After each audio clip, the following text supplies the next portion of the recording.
Tayo ay umiikot na Palma Hall na alam naman natin, ang laki ng lantern. O, di ba? Pakalakwatsa! It's also a good time to relax and reflect pag tumatakbo ka mag-isa. So, nandito ako ngayon sa isa sa mga lagi kong pinupuntahan na kainan. Yon, The Original Pares. Ayan, hi sa mga kalakwatsa, o, di ba? Favorite ko yung kanin nila na may garlic pa.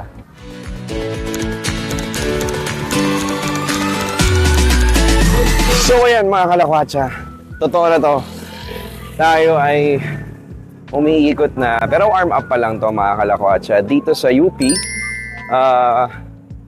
kanina actually nung palakad na ako, nakita ko yung taho. Naisip ko parang gusto ko, pero sabi ko mamaya na lang.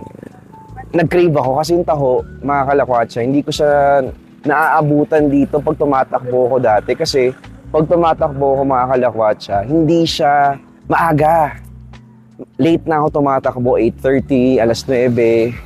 So ngayon medyo maraming tao. Kasi medyo iniiwasan ko yung maraming tao actually. Pero okay din pala, masaya naman. Ang ganda nito ano to? Maayos yung, may bago, parang may bagong building dun. So, masaya rin naman pala na maraming tao dito, no? Kasi mga nakakasabay mo. Alam mo, ang isa ring maganda dito sa UP, lalo na pag magkakasama kayo mga barkada, yung food trip. Kasi, bawat corner dito, ang dami. May pancit canton, ang dami na nga eh. May mga cheese sticks. Parang ang sarap kumain talaga. Yun lang yung challenge mo, di ba? Kasi parang, ang goal mo nga is, medyo mag-lose ka ng mga calories mo, tsaka ng mga carbs mo, less carbs kumbaga, pero meron dito. So, hindi naman ako professional runner, pero tip ko sa mga mag-start ng running, napaka-importante rin ng sapatos, yung tamang sapatos na ginagamit. Kasi pag hindi tama yung sapatos na ginamit nyo sa running, sasakit talaga yung paa ninyo. And of course, it's also important na mag-warm up muna kayo bago kayo mag-run. Kasi syempre, very tight yung mga muscles natin. So, hindi siya agad ready, di ba? Lalo na kung medyo matagal ka nang hindi tumatakbo or wala ka masyadong activities, mga exercise. So, kinakailangan medyo warm up muna tayo. And ito kasi mga nakuha kong tips mula dun sa mga talagang professional runners na nakakasabay ko noon. Pati yung pagtapak daw ng paa nyo, dapat tama. Kasi pag mali, sumasakit. So, yun ang sabi nila. And of course, you need to stay hydrated. Kasi marami tayong electrolytes na nawawala sa katawan natin. So, importante may tubig tayo. Pero okay lang kasi dito naman sa area, marami naman ditong mga tubig na mabibilan mo. So, just in case lang na wala kang dalang tubig, meron naman dito. Yan.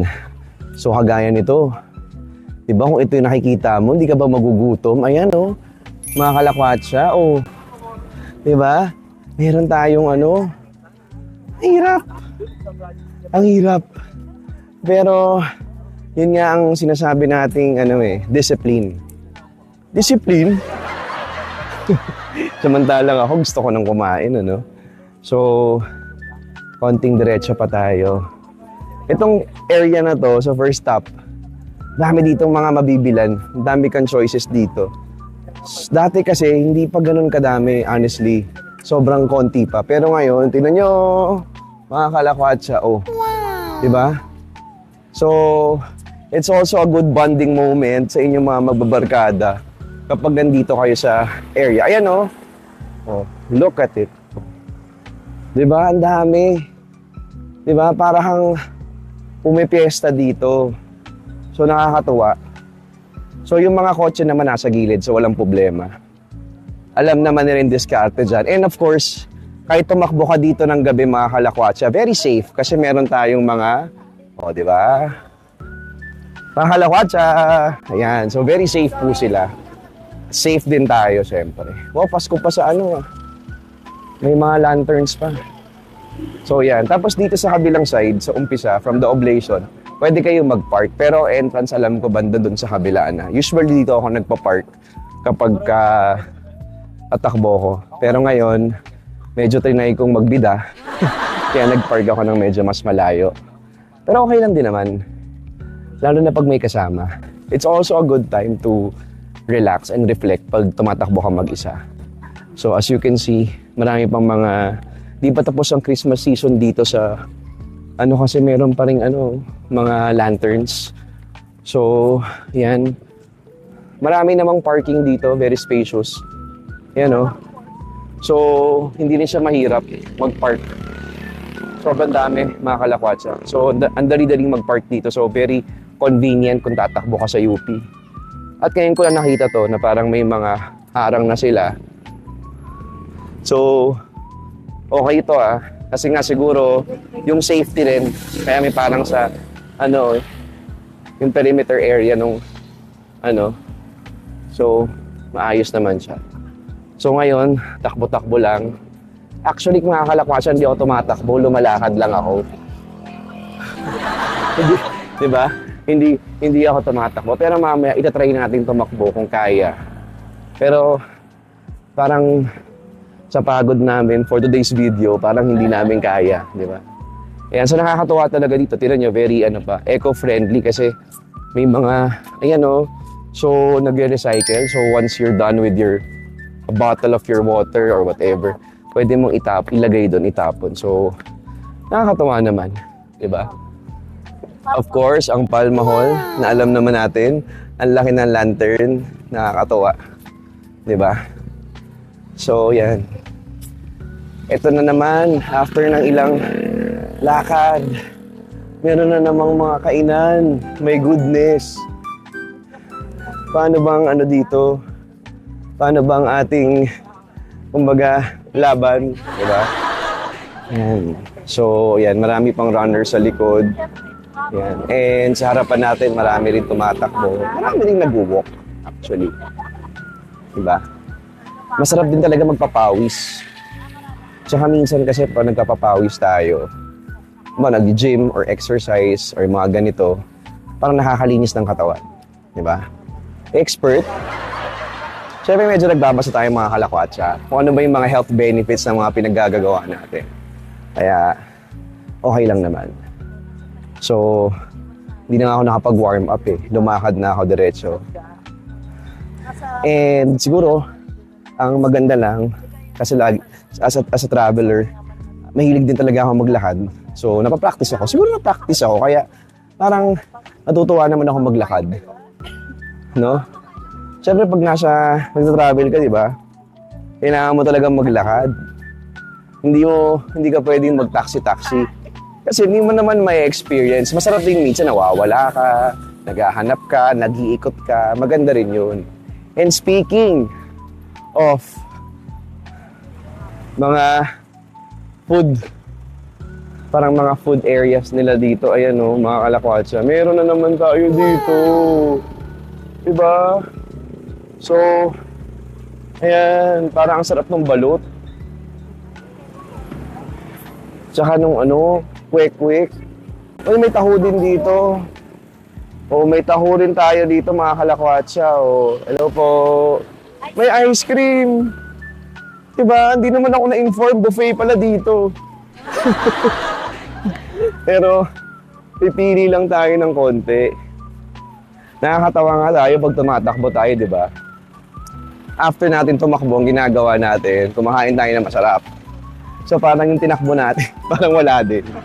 Pero siguro, more than the takbo, more than the health benefits, it's a good way then to bond with your family and friends, di ba? Kasi nga, after a very hectic schedule sa isang araw or sa trabaho, ito rin yung magandang gawin para makapag-bonding. Yan, so, sana makaigot kami ng ilang, dito sa Oval. 2.2 to ata. Tama ba ako? So, comment down below kung mali ako sa 2.2. Pero alam ko isang ikot ito 2.2.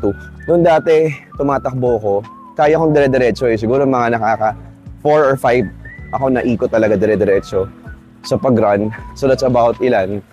2, 4, 6, mga 10 or ano, I do not know. Hindi po ako magaling sa math. Pero parang ganon. Yan.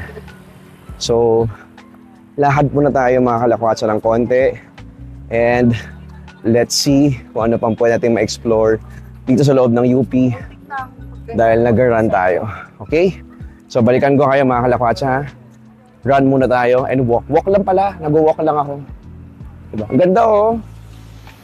Oh. Diba? So, ayan mga kalakwatsa dahil nakaikot na tayo ng mga ilan din dito sa loob ng UP. So, ngayon po ay ako'y bumibili ng kanina ko pa kinikrave na taho. Yan, kay Kuya. Actually, nakita ko na si Kuya kanina pero sabi ko ngayon ko siya bibilin. So, bumili ako ngayon ng taho. Yan. Meron namang taho na frozen, di ba? O yung malamig. Pero hindi ko alam kung bakit ito yung mas parang, di ba? Childhood memories din kasi ito eh. Kaya parang ang sarap-sarap. Ayan o, tignan mo naman o. Nilalagyan ng arnib. Arnibal yan, di ba Kuya? Sa kasago. So yan mga kalakwatsa. Magtataho tayo ngayon. Yan, ito po yung bayad ko. So, ayan. Ang sarap. Promise, ang sarap. So, ngayon, pabalik na tayo. Subukan ko pa tumakbo ng konti ha. Susubukan ko pa. Kung kaya pa. Thank you po Kuya. Salamat. Yan o. Kung sa sa may harapan ng oblation, pwede kayong bumili ng taho dito. Okay? So, yun na muna. In the meantime, ang gagawin natin, babalik tayo sa ating rota.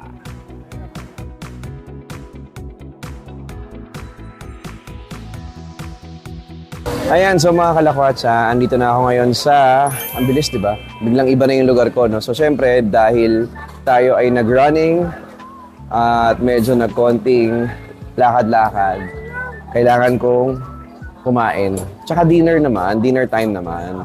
So nandito ako ngayon sa isa sa mga lagi kong pinupuntahan na kainan. So ito ay ang The Pares. Kita ba? Mga kalakwatsa, andito talaga. Ayan o. Yon. The Original Pares. So, The Original Pares ng mga kalakwatsa. So, ayan yon. So, order na tayo ngayon. Actually, mga kalakwatsa, favorite ko naman talaga dito. Lagi akong umu-order, kumakain dito, di ba? No? O, mag-hi ka muna sa mga kalakwatsa natin. Ayan, hi sa mga kalakwatsa, o, di ba? Obvious na lagi ako nandito sa So, yan yung mga ino-order dito. Alam mo, mga kalakwatsa, ang maganda dito, sobrang mura ng mga pagkain, saka pang maramihan, pang malakasan. So, syempre, hindi nawawala dito yung order ko lagi na pares, number 1 yun, at saka yung kanilang lomi. At favorite ko rin dito yung binagoongan nila. Kasi meron silang mga, yung mga nakabalot, binalot, parang ganun binalot sila. So, ito yung area. Yan. So, itong branch na to ay nasa Congressional Avenue, Quezon City. So, malapit lang mga kalakwatsa. Yan, di ba? So, kita nyo naman, dinner time. So, talagang maraming taong kumakain ngayon dito. Yan. Sobrang okay. So, pag nag-crave kayo ng Pares, mga kalakwatsa, dito lang kayo sa The Original Pares. Di ba? The best yan. The best. O, di ba? May mga kumakaway sa likod natin. O, yan, mga kalakwatsa. So, ngayon, kakain muna ako dahil siyempre medyo gutom na tayo dahil medyo mahaba-haba ang ating inikot. Diba? Mamaya papakita ko sa inyo kakainin ko. Umorder lang naman ako ng pares at saka ng binagoong. Diba? Maaga pa naman, 8:30. I think nagkasarado sila mga hanggang 2 a.m. ata sila. Hanggang alas 2 kayo, di ba? Na umaga. Hanggang 2 a.m. sila. So, pwede pa kayo dito kung medyo galing kayo sa mga inuman nyo, mga kalakwatsa, pwede dito. So, in the meantime, enjoy ko muna yung dinner ko. Babalik ulit ako, mga kalakwatsa.